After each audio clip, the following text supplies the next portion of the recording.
पूर्व सीएम जीतन राम मांझी ने सीएम नीतीश कुमार पर बड़ा खुलासा किया है। उन्होंने कहा कि सीएम नीतीश कुमार ने एनडीए में रहने के लिए उन्हें राज्यपाल पद का ऑफर दिया था, लेकिन उन्होंने इससे इनकार कर दिया। साथ ही ये भी मांझी ने कहा है कि राज्यसभा में टिकट नहीं मिलने पर वे नाराज नहीं हैं। आरजेडी के साथ आकर वो बेहद खुश हैं। जीतन राम मांझी से बात की हमारे संवाददाता अमित शाह ने।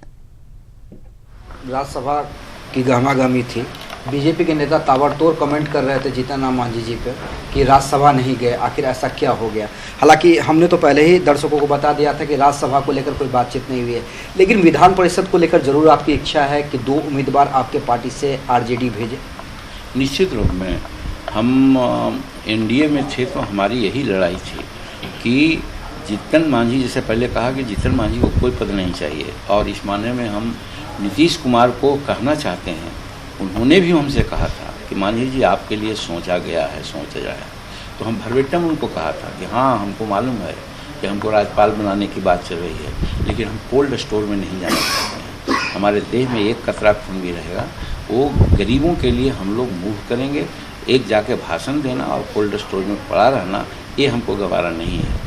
आज जब महागठबंधन में आए हैं तो जाहिर सी बात है कि उन भावनाओं को हम यहाँ भी रखा है। हमको उचित रिप्रेजेंटेशन मिले, कम से कम 2 काउंसिल का सदस्य का हमको मदद मिले, तो हम समझते हैं कि महागठबंधन में और पुरजोर से काम करने का हमको मौका मिलेगा और हमारे लोगों में एक सेंस ऑफ ओननेस, माने अपनापन का एक सेंस बढ़ेगा। यूपीए की संयोजक सोनिया गांधी ने आज विपक्षी दलों के नेताओं को डिनर पर आमंत्रित किया है। विपक्ष को एकजुट और बीजेपी को घेरने के लिए सभी विपक्षी पार्टियों के लिए डिनर का आयोजन किया गया है। बिहार विधानसभा में नेता प्रतिपक्ष तेजस्वी यादव भी इस डिनर पार्टी में शामिल होंगे। सोनिया गांधी की डिनर में 17 दलों के नेता शामिल होंगे और इस डिनर डिप्लोमेसी के जरिए सोनिया एक तीर से 2 निशाना साधना चाहती हैं। विपक्षी नेताओं को डिनर पर बुलाकर वो ये साबित करना चाहती हैं कि मोदी के विकल्प के तौर पर बनने वाले गठजोड़ का नेतृत्व कांग्रेस के पास ही होगा।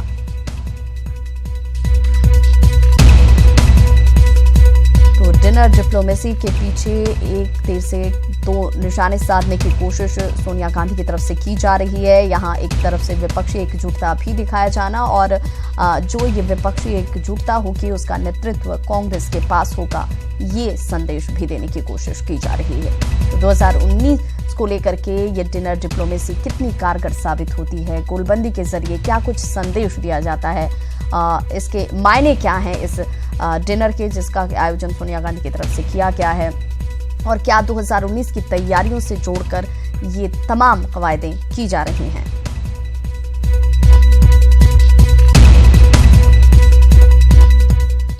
वहीं आरजेडी विधायक भाई वीरेंद्र ने कहा है कि देश में बड़ा गैर बीजेपी गठबंधन बनेगा। उन्होंने कहा कि सोनिया गांधी के डिनर से बात बनेगी।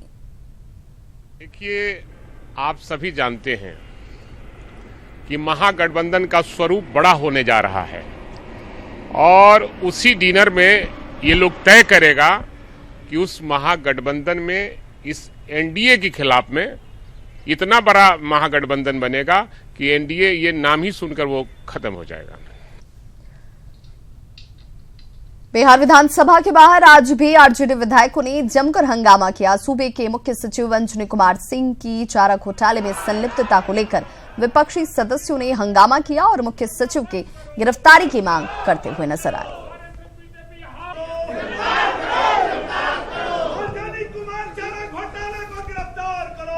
बिहार के जो मुख्य सचिव हैं उनके खिलाफ में कई मामले दर्ज हो रहे हैं, रोज मामले दर्ज हो रहे हैं। तो हमारा कहना है कि माननीय मुख्यमंत्री जी मुख्य सचिव को संरक्षण दे रहे हैं बिहार को लूटने के लिए, चूंकि ये चारे घोटाले के मामले में इनका नाम आया है और हम लोग का कहना है कि वैसे ही पदाधिकारियों को माननीय मुख्यमंत्री एक्सटेंशन देते हैं जो चोरी कर और इनको पैसा देने का काम।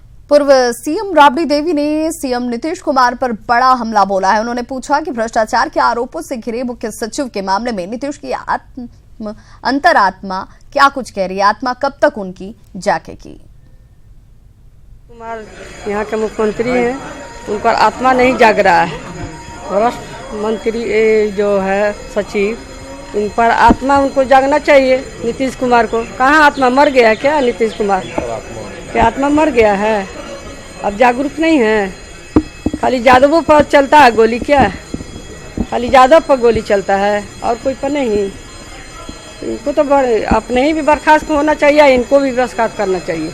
जिस तरह से CBI समन किया है तो हटा देना चाहिए, तुरंत हटाना चाहिए ऊपर से, इस्तीफा लेना चाहिए। इस पर तो कोई कार्रवाई नहीं है। अंतरात्मा कब जागेगी? जनता बिहार के पूछ रही है कब जागेगी अंतरात्मा। वहीं बीजेपी नेता और पथ निर्माण मंत्री नंदकिशोर यादव ने आरजेडी पर जमकर हमला बोला। उन्होंने आरजेडी को चुनौती दी कि अगर उनके विभाग में भ्रष्टाचार का एक भी मुद्दा सामने वो ला दे तो कार्रवाई होने में 1 सेकंड भी नहीं लगेगा। मैंने कहा आरजेडी को अगर उसके पास है सबूत पेश करे। कल तो पेश किया उन्होंने तो मुंह की खाई। पूर्वी चंपारण के फनहारा थाना इलाके में मनकरवा गांव में पंचायत का तुगलकी फरमान देखने को मिला, जहां प्रेम करने वालों को तो सजा दी ही गई, साथ ही साथ खड़े होने वाले दोस्त को भी पंचायत ने सजा सुनाई है। प्रेम प्रसंग में प्रेमी और उसके दोस्त को पंचायत में पेश किया गया और फिर भरी पंचायत में फैसला हुआ कि प्रेमी और उसके दोस्त दोनों का सिर मुड़वाकर, चूने का टीका लगाकर, जूते की माला पहनाकर गांव के 5 टोले में घुमाया जाए। इसके अलावा पंचायत में दोनों के गार्जियन पर 11,11 हजार रुपए के जुर्माने भी लगाए गए। पंचायत में वर्तमान सरपंच फूल मोहम्मद की अध्यक्षता में पूर्व विधायक का भतीजा विपिन सिंह तुगलकी फरमान सुनाने वालों में शामिल था।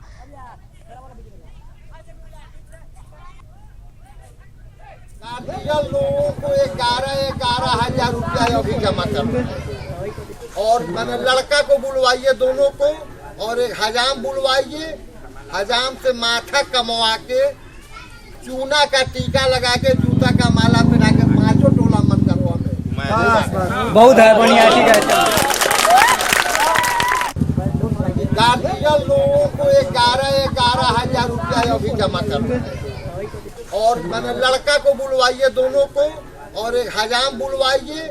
हजाम से माथा कमवा के, चूना का टीका लगा के, जूता का माला पहना के 5 टोला मन करवा में बहुत है बढ़िया। ठीक है।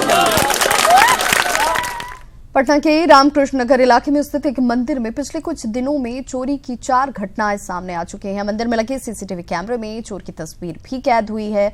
चोर ने दिन में ही मंदिर के सामान पर अपना हाथ साफ कर लिया। इतना ही नहीं, जाते जाते चोर ने हाथ जोड़कर भगवान से अपनी हरकत के लिए माफी भी मांगी।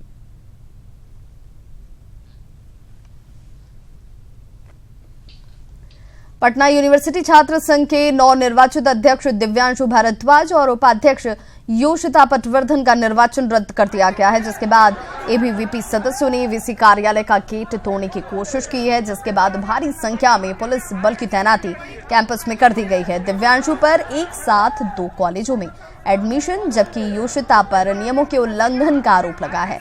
चुनाव के नतीजे आने के बाद से ही ये मामला तूल पकड़ता हुआ दिखा, जिसके बाद वीसी ने जांच कमेटी बनाई और जांच कमेटी की रिपोर्ट आने के बाद निर्वाचन रद्द कर दिया गया है और फिलहाल यूनिवर्सिटी कैंपस में सुरक्षा बढ़ा दी गई है। योशिता का निर्वाचन रद्द होने के बाद यूनिवर्सिटी में हो हंगामे का दौर शुरू हो चुका है।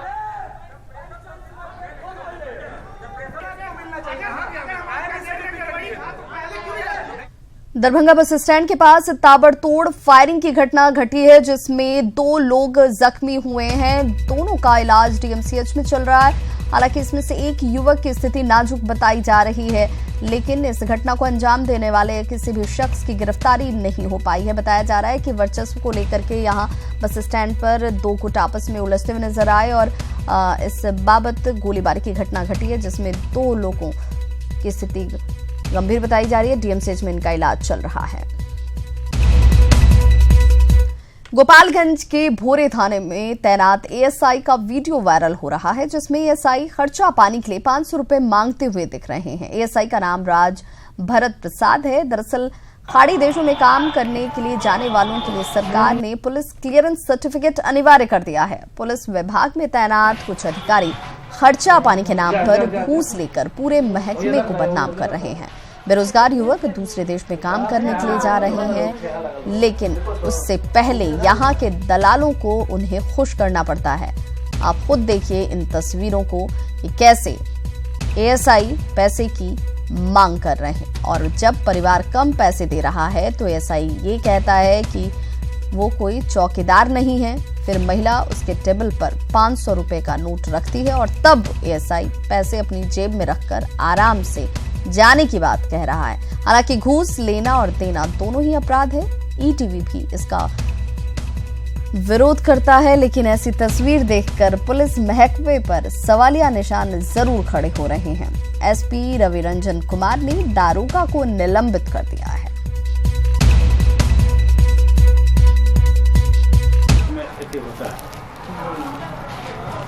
लो खाते लो हमार अरे बात यो करू का सर वो बोल रहे तू कह रहे हैं वो बोल रहे कुछ करे नहीं था के कहता दवा मुझे नहीं कहता किने बानो जे बानो के जे बनवावे के कहल लगा तो कह दिया तो बड़ा कहते भेजा ना तन कौन आदमी भेजा बड़ा कहते भेजा को बोला के लिए चौकीदार हम है जा तू चाय पिया लो तू लोग चौकीदार थी जाके चाय पिया लो जा चाय पिया लो जा कहो चौकीदार जा लो चाय पिया लो।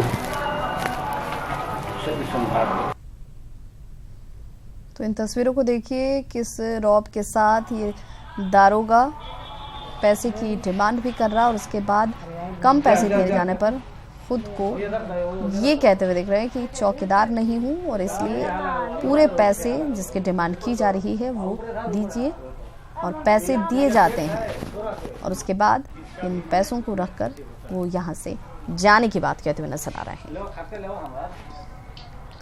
आप सर्व शिक्षा अभियान के बारे में जानते होंगे। इसका स्लोगन है सब पढ़ें सब बढ़ें, लेकिन बिहार के शिक्षा विभाग ने शायद नया स्लोगन तैयार कर लिया है, सब साथ साथ पढ़ें सब साथ साथ बढ़ें। देखिए सीतामढ़ी से हमारी यह खास रिपोर्ट।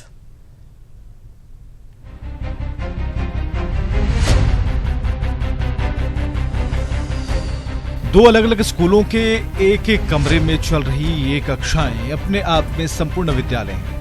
जी चौंकिए मत, क्योंकि बिहार के प्राथमिक शिक्षा की ऐसी तस्वीर हम कई बार आपको दिखा चुके हैं, लेकिन इस स्कूल की खासियत जरा बढ़ चढ़कर है, इसलिए इनका जिक्र जरूरी है ताकि आप भी समझ सकें कि सूबे की सरकार प्राथमिक शिक्षा के नाम पर कैसा भद्दा मजाक कर रही है। पहली से 8वीं तक का ये मध्यस्थ विद्यालय सीतामढ़ी में है। महज 2 कमरों में चलने वाले इस स्कूल को 2 हिस्सों में बांटा गया है।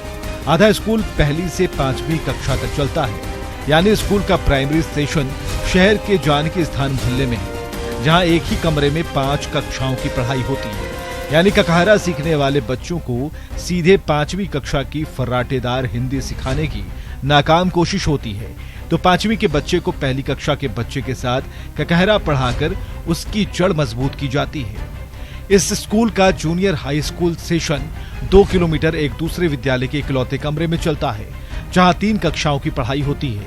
यानी 6ठी, 7वीं और 8वीं कक्षा के बच्चे एक साथ एक कमरे में बैठकर पढ़ते हैं। इस स्कूल की जो सबसे मजेदार बात है वो ये कि 2 कैंपस में बटे इस स्कूल का हेडमास्टर एक ही है, जो एक शिफ्ट में प्राइमरी विद्यालय में पढ़ाता है तो दूसरी शिफ्ट में जूनियर हाई स्कूल के बच्चों को पढ़ाता है। अभी मैं मॉर्निंग में वहाँ से एक शिफ्ट करके लौटा हूँ। आप जानकारी होगी आपको, पता किया होंगे कि वहाँ मैं गया था और कभी सेकंड शिफ्ट में, कभी फर्स्ट शिफ्ट में जाकर के वहाँ देख करके तो रोज आना दोनों जगह बैठता हूँ। कहाँ परेशानी है? बगल में सबका घर है, कहीं दूर से थोड़ी आता है सब। 4 दीवारी है, बगल में तालाब है, खेलने के दौरान हादसा भी हो सकता है। ना ऐसा ना सर, सुनिए ना, ये सब जब नहीं घेरा था तब तो इन लोग को कुछ परेशानी नहीं, अब तो घेरा घारा हुआ है। कुछ नहीं, मतलब सब एक साथ एक ही रूम में चलता है, क्लास मिक्स है, और क्या कोई दिक्कत नहीं है। अलग अलग से आदमी क्लास नहीं ले पाता, बस यही दिक्कत है। और नियम कहता है कि अगर 1 से 8वीं कक्षा तक का स्कूल 2 कैंपस में बटा है तो दोनों कैंपस का हेडमास्टर एक ही टीचर नहीं हो सकता। लेकिन नियमों को कौन देखता है? नियम और मानक तो सिर्फ निजी विद्यालयों के लिए हैं। पहली से 8वीं तक के स्कूल के लिए मानक क्या हैं वो भी देख लीजिए। 180 वर्ग फीट के 8 कमरे छात्रों के लिए होने चाहिए। 3 कमरे प्रधानाचार्य कक्ष, स्टाफ रूम और स्टोर रूम के लिए होने चाहिए। 8 ट्रेन टीचर, 1 लिपिक, 1 परिचारक, सोसाइटी रजिस्ट्रेशन प्रमाण पत्र, 25,000 की एफडी, 3,000 का बैंक ड्राफ्ट, अग्निशमन प्रमाण पत्र, भूकंप रोधी प्रमाण पत्र, विज्ञान सामग्री और क्रीड़ा सूची होने चाहिए। पहली से 8वीं तक का विद्यालय संचालित करने के लिए इतनी व्यवस्थाएं अनिवार्य हैं, लेकिन ये अनिवार्यता सिर्फ निजी स्कूलों पर लागू होती हैं। तालाब के बगल वाले, 1 कमरे वाले, 1 टीचर वाले और कहीं कहीं बिना भवन वाले सरकारी स्कूलों के लिए सरकार के सारे मानक बापू के बंदर बन जाते हैं। सीतामढ़ी से राकेश रंजन, ईटीवी न्यूज। 16 मार्च से बदल रहे हैं हम, नया तेवर, नया कलेवर, नया रूप, नया रंग। देखते रहिए ईटीवी बिहार झारखंड।